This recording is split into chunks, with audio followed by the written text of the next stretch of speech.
Does anyone else want to know? Just tell me when we're live.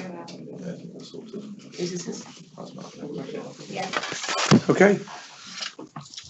Right. Well, good afternoon, everybody. Welcome to Cabinet this afternoon. It's a bit late to wish people Happy New Year, but I will do anyway. Happy New Year. Let's hope it's a good one for the county and for all of for everybody individually and their families as well.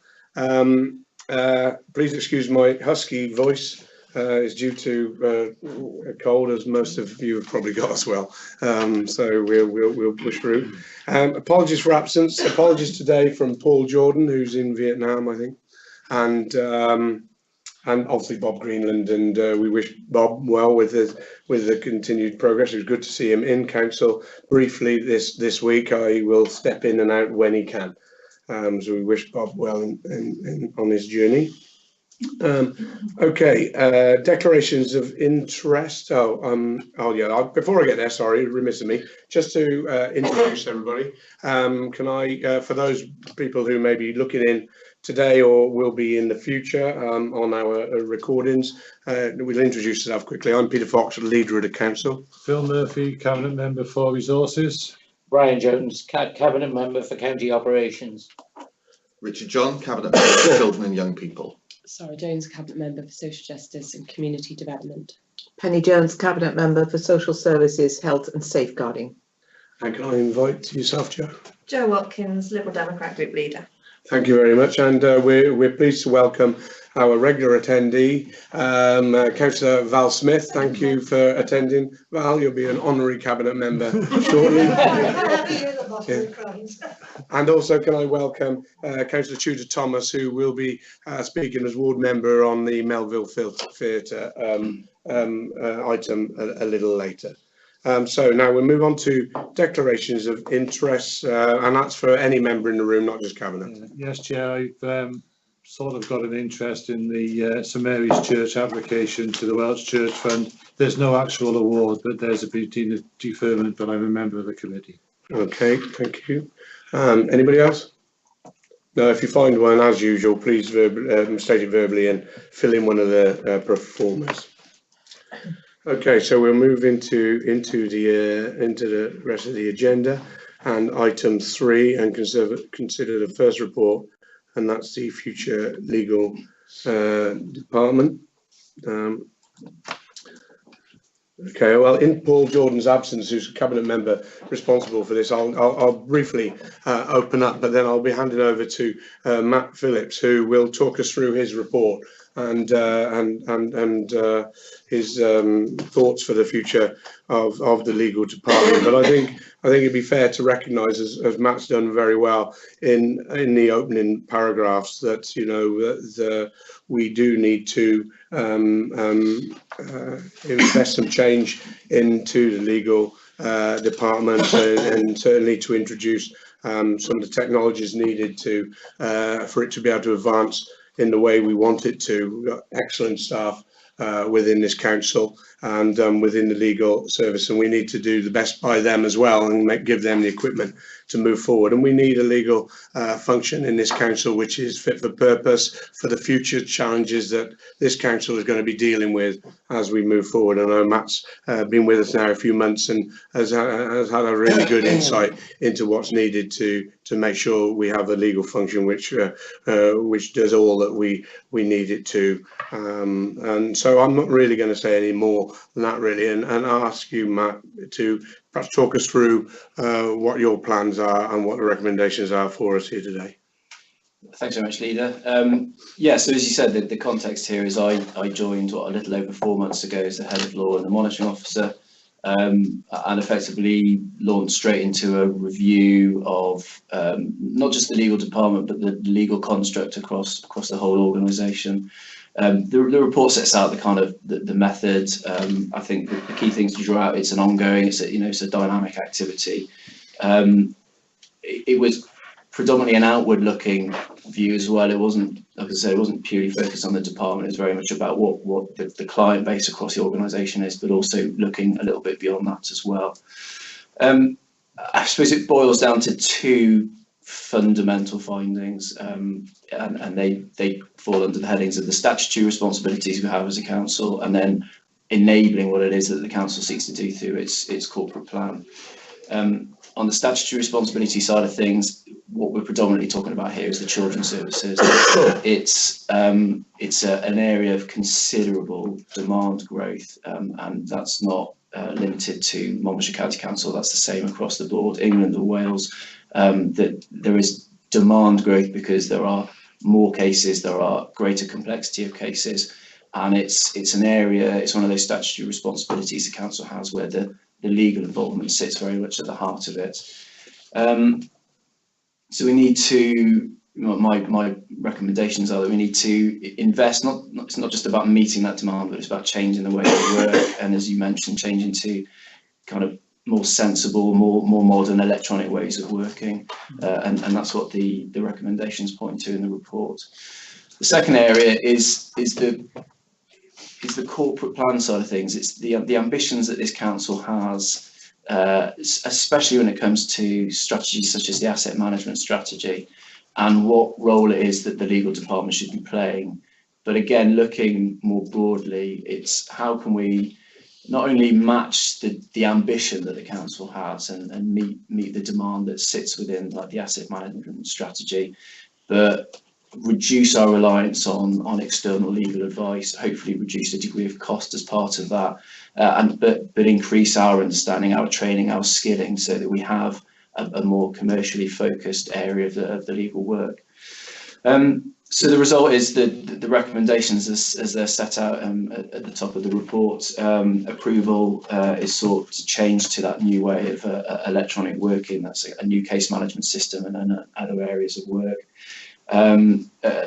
Approval, agreement to the outcome of a job evaluation process that's going on at the moment to make sure that we've appropriately targeted our salary ranges, so not only that we retain our good people, but we can recruit the kind of people that we need, especially on the commercial side of things.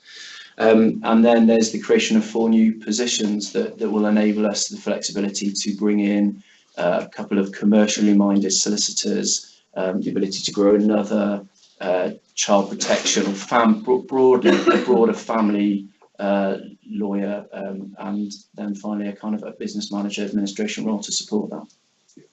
Okay, well, thanks, Matt, and it does make absolute sense, and I'm very comfortable to see this report. Paul Jordan's been looking forward to this coming before us, and whilst we recognise there's some upfront costs to this in the longer term with that commercial focus as well, and I'm sure you'll be looking at ways that those costs can be recouped in the service going forward.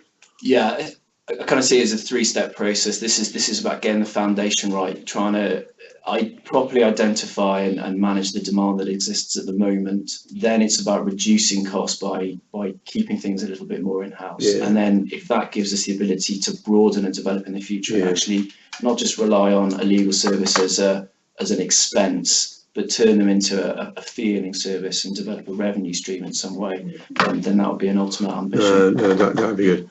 I know, well, Penny, you'll speak to yourself, I know there'll be welcome around the family side of things as well. That'd be a real added strength to what we already have. Right, colleagues, anybody want to contribute? Penny? Oh, I'd just like to say that I really welcome, from the children's services point of view in particular, it's long overdue evaluation of its services. I mean, you know, it's money being not wasted, but you know, we've been overpaying for some time, and it would really be nice to see that come back in-house a little bit, at least as much as we can. So I fully support the recommendation.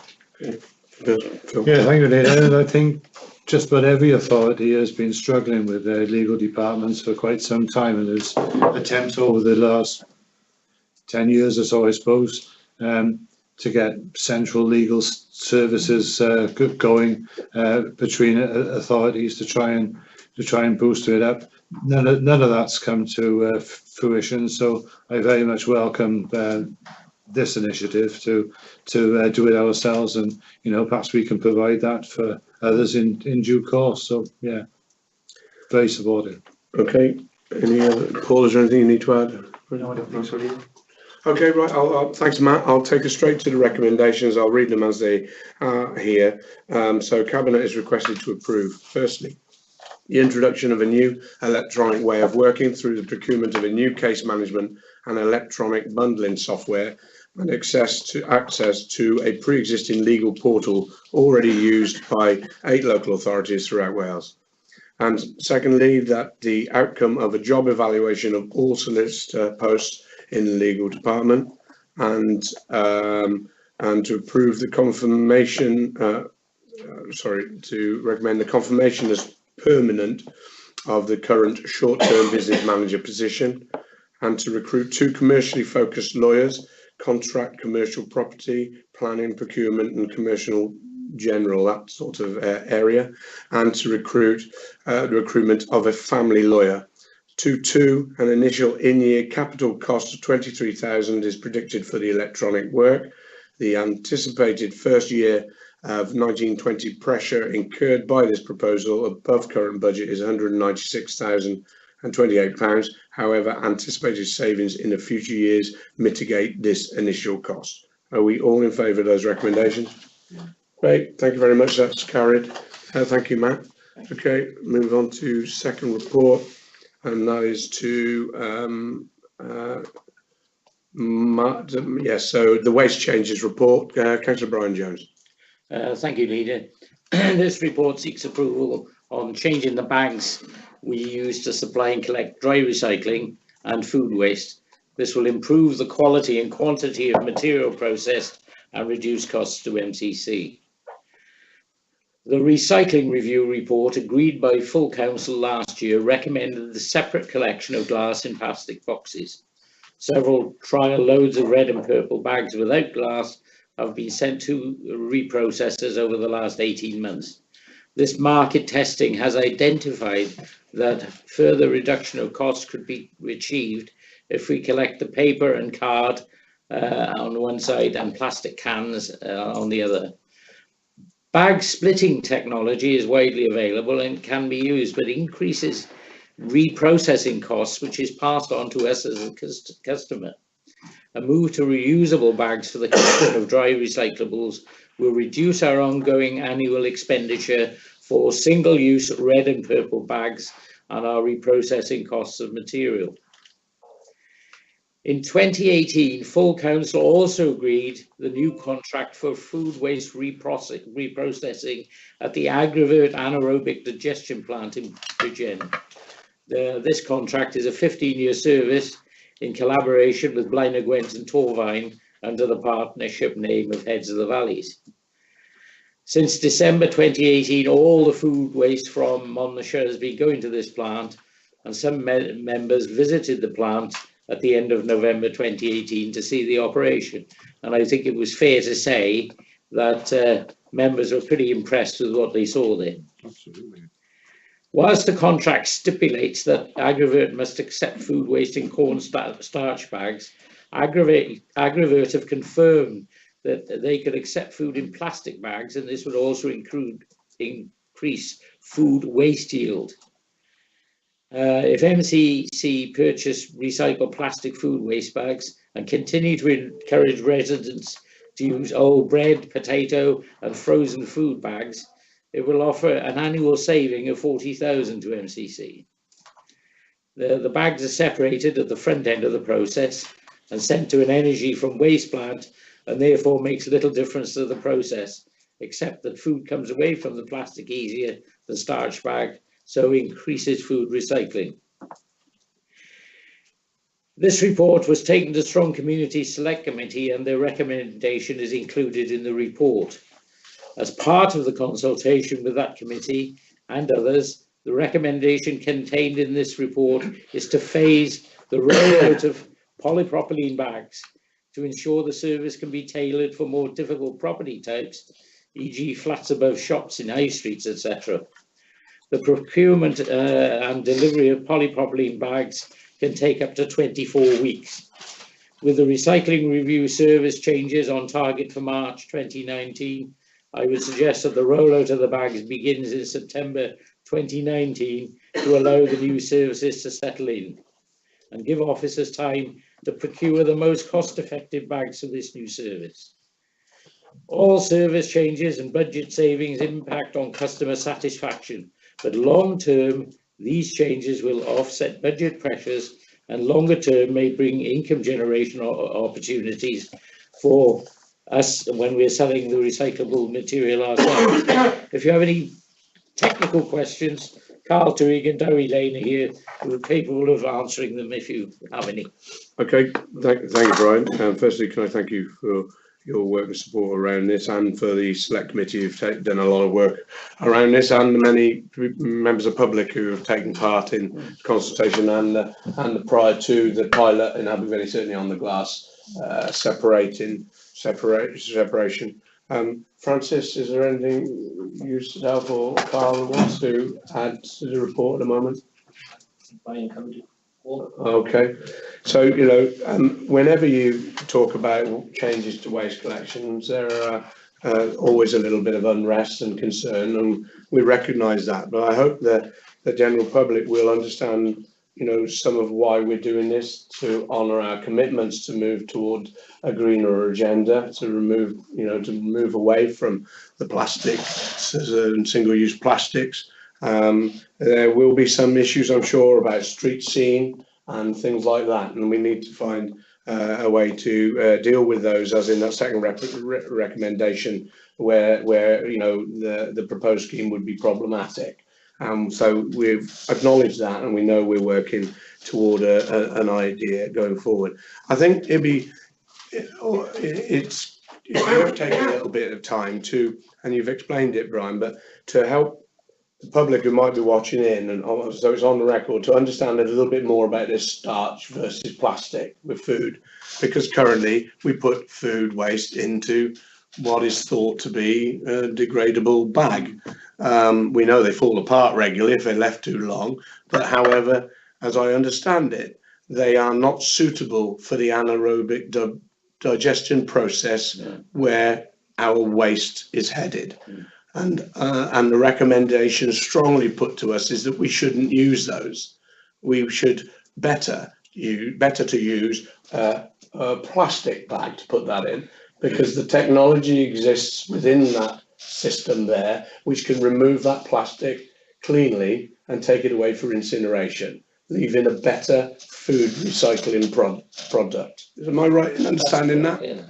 I think it's important that people should understand that, because it seems counterintuitive to a lot of people, or will do, to move from a starch type bag to using a plastic bag, when we're suggesting we're trying to move away from using plastic bags. What we're suggesting, we're going to be utilising everyday plastic bags. Okay. And so, and actually getting a product from that energy by burning them, whereas they probably end up in landfill through being wasted within the refuse bags, the black bags, which go out fortnightly. So am I all right in You were spot on there. Anybody over there got anything to add? Yeah, the anaerobic digestion process is front end sorting, so whether we send it in cornstarch bags or plastic bags, it's taken out at the front end, that material is removed. They get more food waste out of the plastic bags because food doesn't stick to plastic, right? It does to cornstarch. Yeah. Both the plastic and the cornstarch, whichever one we use, would be going on for energy from waste. Oh, I see. Plastic bags are roughly half the price of cornstarch bags, right. So that's where the saving comes right. in. Both would be going for right. energy from waste either way. Right. So a lot of public would have thought that corn-based bags would have broken down the same way as food would if they were put into the digester. But what we're told, you can't put those green bags in the food digester, it won't break them down. No, so they would go to be burnt anyway. Compostable bags need air, light, water, all see. of those things to break down. I see. They don't get that in the anaerobic digestion process. So I see. all material is taken off, everything bar food is taken off at the front end. Yeah. And sent to energy from I see. So and because the food doesn't stick to plastic like it does to the corn, there's far more of that food gets processed instead of going stuck to the old broken bags, the green bags. Yes. Right, that's clear. Right. Anybody got any other further questions they want to I think there was just one point that the old system was, as I understand it, in-vessel composting, which was a different process, and the cornstarch bags were okay for that, because the conditions under which the degeneration takes place was conducive to that. So I think people have got confused. You know, why is it suddenly we can't use cornstarch bags anymore? It's because the system's different. It's different. And I think members are, I mean, I couldn't make the trip, but I know a lot of members went down there Oh, it's brilliant. with an open mind and were really, really impressed. And I think that's fair from all political parties. There's no political issue in this. People came back with positive impressions of how well that facility worked, how clean it was. And that's where our waste is going. So, you know, we are finding a way to recycle all of our waste, you know, and we're striving further and further steps toward doing that better. So I hope public will see some of the changes we're putting in place as positive, even though they are different to what they've been used to. Right, no other Cabinet members? Oh my God, keen today, aren't you? Right, let's move on. Recommendations.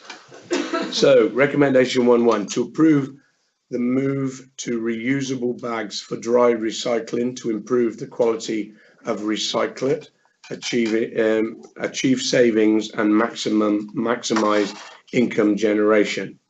To approve the phased approach of rollout to allow bespoke solutions to be investigated to accommodate problematic collection areas, high street shopping areas with mixed, whatever that word says, flats above, you know, I cannot say that word.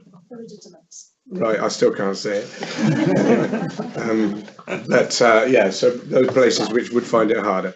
Okay, and 1.3, to approve the use of recycled plastic bags for food waste collections to improve the quantity of food waste being reprocessed and achieve savings in support of budget pressures.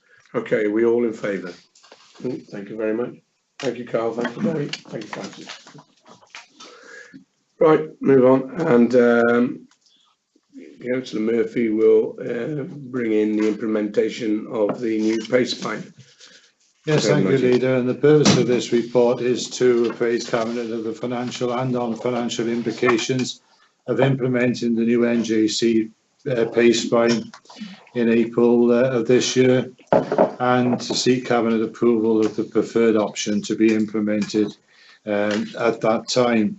Of course, we're signed up to the National Joint Council, so it's only a matter of how we implement it, really, rather than creating anything new. The key issues are that the pay deal of December 17 provided for the implementation in 2 phases. So the first phase involved only percentage increases to each of the 28 scales within the current grading pay structure, and was implemented by this council in April of last year. The second phase involves not only a percentage of increase in pay for all points, but also introduces this new pay spine. And that's based on a bottom hourly rate of £9, a reduction of the number of pay points from 49 to 43, roughly equal steps between the pay points in relation to hourly rates. And whilst the headline statement was a 2-year pay deal based on an uplift of 2% in 2018 and 19, the reality is somewhat different. And as a consequence, and is as a consequence of the new pay spine. So the percentage increases from April 18 to 19 range between a minimum of 2% to a maximum of around 7 for spinal columns 1 to 29.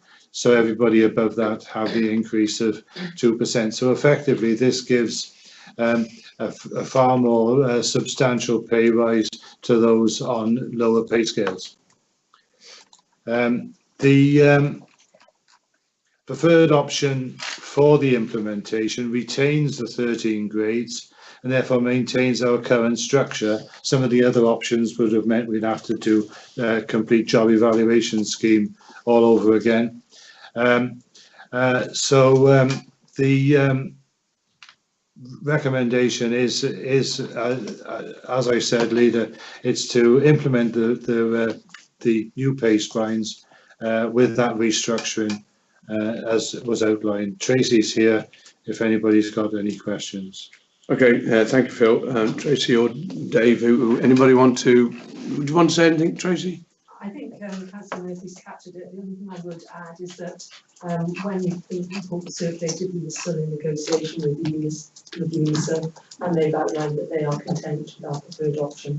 Okay, right, and as Phil says, we are a member of the NJC, so we do align to the decisions and that they move forward. Yeah, we have to implement their recommendations. Okay, so the recommendation, anybody want to add anything? Pretty straightforward report. Okay, so recommendations, then Cabinet consider the impact of implementing the new pay spine in 2019. Cabinet consider the impact of directing simulation to the new pay spine and also the proposed alternative options. The Cabinet approve the implementation of the preferred option outlined below, which maintains our existing 13 grade structure. The NJC advised maximum of 5 increments per pay band and validity of our job evaluation scheme. So we're all in favour of those recommendations? Yeah, thank you very much. And thanks, Dave, for all the work you and Tracy have been doing on that. I know it's not, these things sort of go under the radar sometimes, but there's a lot of work around them. So thank you for that. Okay, move on. And if we can move to the Melville Theatre site and the proposed lease. I'm going to invite Phil Murphy to present this. Once Cabinet have spoken, I'll invite Councillor Thomas to contribute. Yes, thank you, Leader, and Gareth King's here from Estates to answer any questions if anybody's got any. So what this is about is considering granting a 3-year lease to the Melville Centre for the Arts Community Interest Company to further utilise the site, promoting the arts through education, precipitation and entertainment, serving the local community, which all sounds very grand. But what this is about is that it was agreed some time ago that in fact by Cabinet on the 7th of October 15 and Council on the 21st of January 16 that we would go through the community asset transfer process of the site to the Melville Theatre for the Arts, and they need to apply for Heritage Lottery funding. So this lease is to give them the opportunity of going for that funding. We'll offer an option during a 3-year lease to purchase the land adjoining the Melville Theatre site for visitor parking. The other recommendation in here is that to delegate the authority to the head of commercial and integrated landlord services to agree lease terms. I think that should include and in consultation with the Cabinet members and resources. So if we could make that amendment, Nicola, that would be good.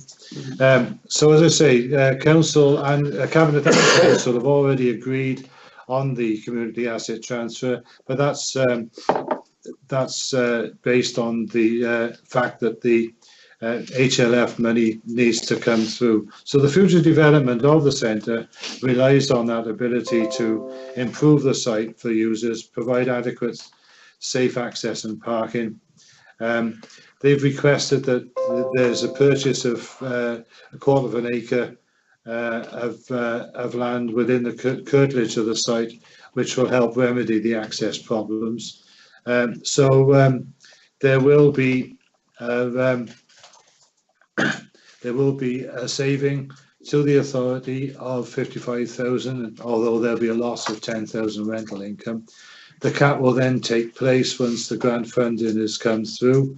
We'll then get a capital receipt of some 40,000, and of course we've always got the long stop of a pre-exemption and clawback within the conveyance document should the site subsequently be disposed of for alternative provisions. So really this is creating the circumstances under which the Melville Theatre Group can take advantage of Council's decision. Okay, thanks, Phil. And obviously, as you said, we're enacting now decisions made back some while ago. So it's great to see the Melville Theatre still with a future and that building with a future. Many of us have spent many enjoyable evenings at various things that have happened there in different guises over the years. A wonderful facility, and it's great there is a group who want to see that transfer take place, and we wish them well with their bid for the Heritage Lottery funding, so we can actually really make all of this happen.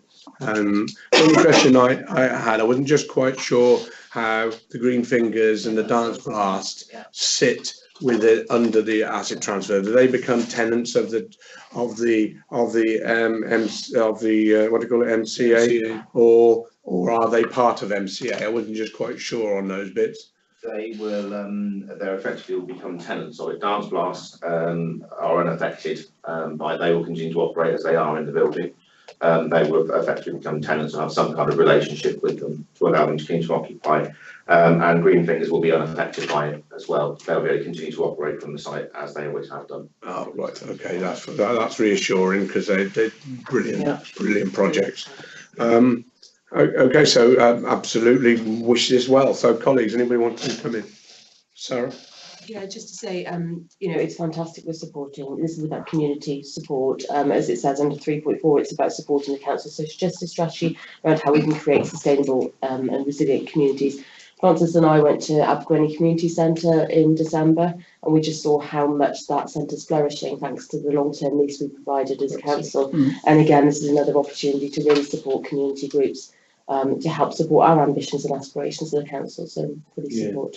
Oh, thanks, Sarah. Yeah, that's really good to reference Park Street, because, you know, a lot of people were sceptical about could that happen, and fair play, where people really buckle down, they can do something fantastic. So, you know, let's hope this will be equally as successful.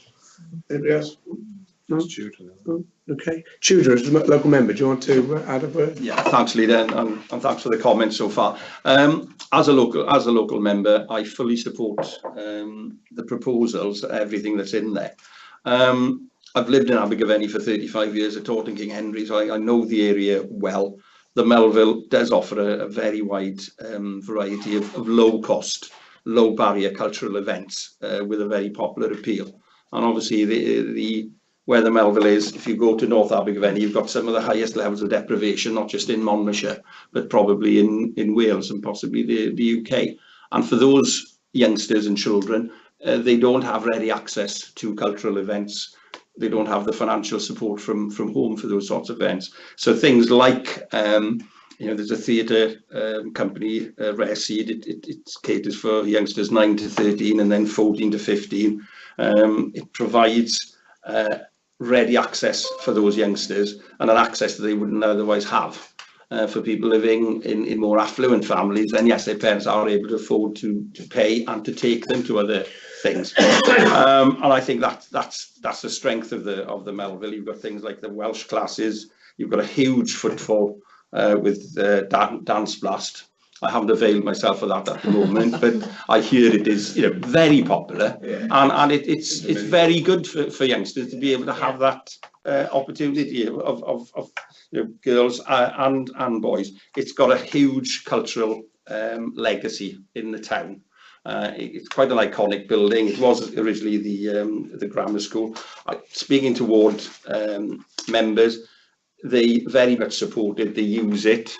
And it's a very popular facility, and it's in the right part of town for North Abergavenny. It's accessible, and I think the proposal, along with, as Councillor Sarah Jones said, the community centre does an invaluable job, but that's a little bit too far away and offers different facilities to what the Melville offers. And I think, again, if you go to car ownership, if you've got a car, yes, you can get to the community centre easily, but if you haven't, then the Melville is accessible.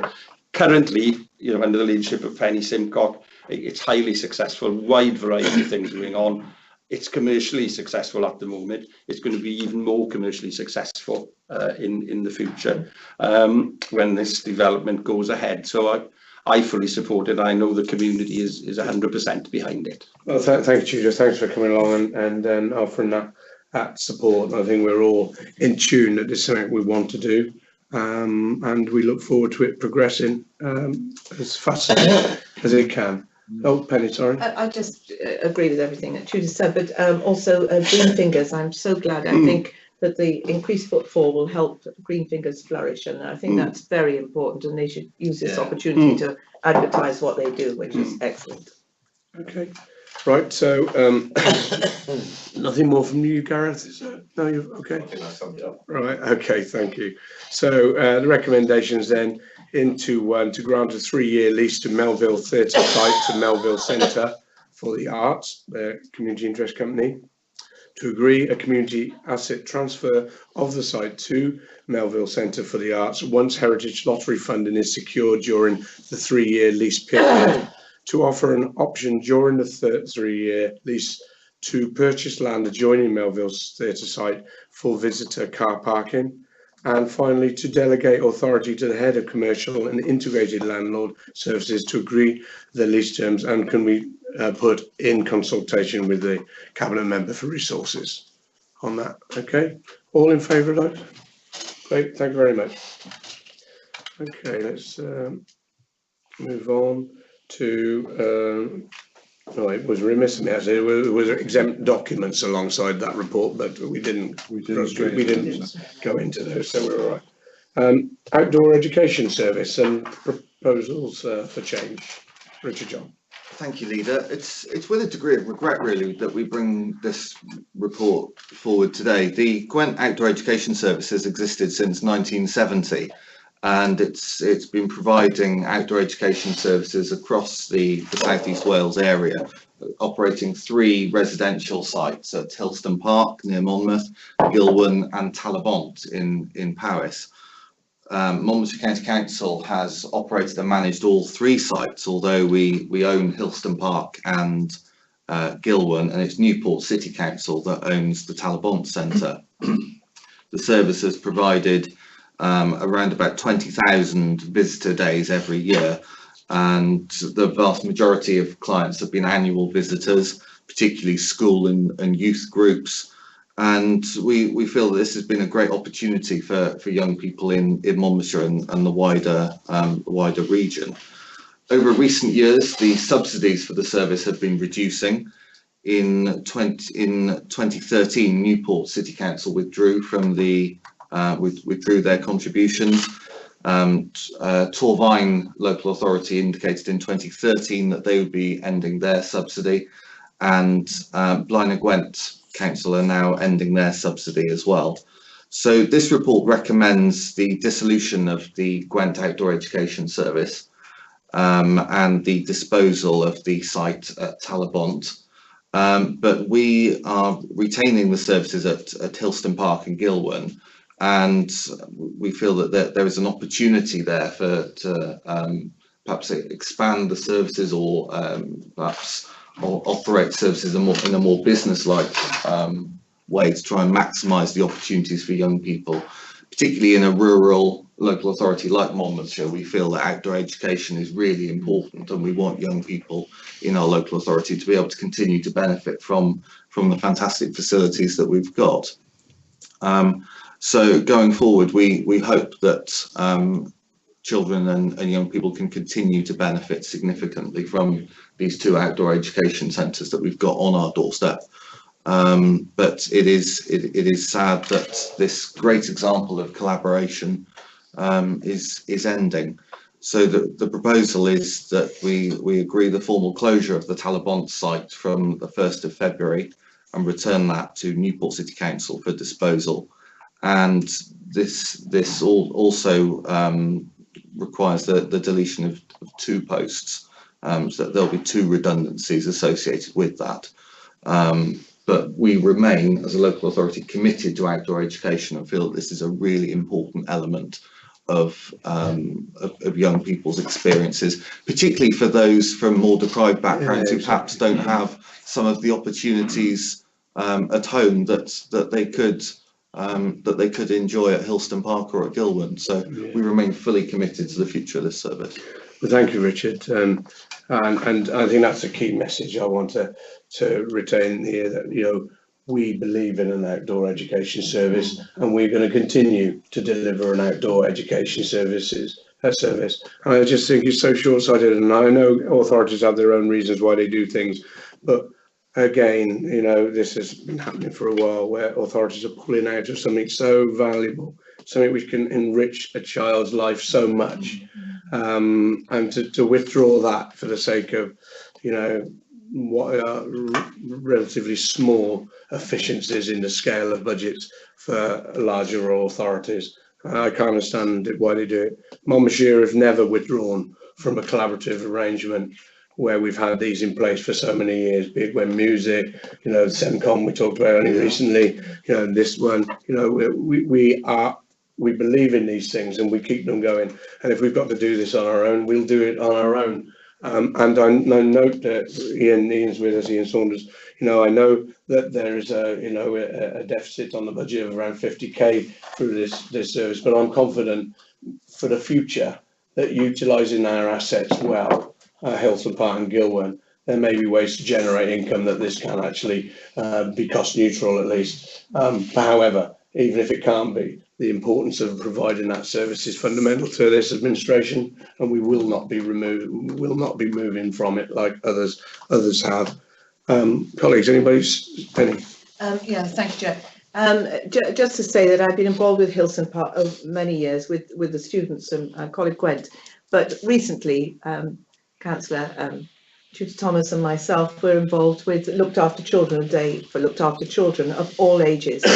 And even though it was during Storm Callum, it was the most fantastic day. We saw young children who came in, young people and young children, taken out of their comfort zone, and their confidence increased. And by the end of the day, they became so much more aware of their skills, of their own skills, and so much happier. And it was a really beneficial day to them, and every single person enjoyed it. So, you know, it can do so much. And I think I'm so proud of Monmouthshire for keeping, you know, this facility. So I'm fully back. I understand there were even councillors scaling the wall there, and that's the climbing wall there. Yeah, I'm not knee deep in the lake. I've not tried that yet. I've stood at the bottom of it. I recommend it. Yeah, I stopped at 50 feet. Okay, anybody else want to add anything? Ian, would you like to add anything? Not only that, the select committee had an excellent presentation from the team, it was really positive.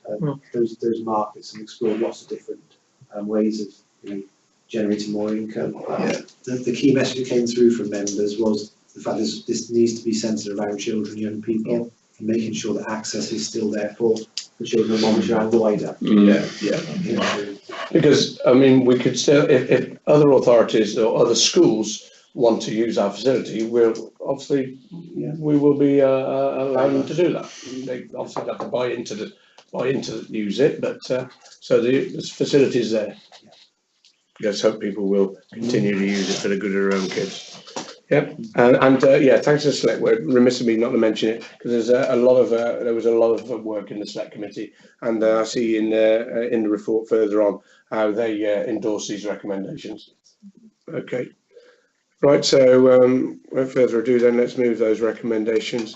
So recommendation 2.1 to agree the dissolution of the Gwent Outdoor Education Service partnership with effect from the 31st of March this year, to agree the formal closure of the Talabont site on 1st of February this year, returning the site to Newport City Council with effect from the 28th of February, and to approve the deletion of 2 posts, the Talabont site coordinator, staffing and environment education, and the site cook, and to approve corresponding redundancy payments if suitable redeployment cannot be found, and we wish those 2 individuals well.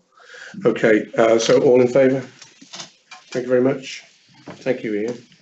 And I think probably on to the final report, and that's the Welsh Church Fund report. And obviously the purpose of this report is to make recommendations to Cabinet. You'll see a list schedule of applications which were considered at their last meeting on the 20th December.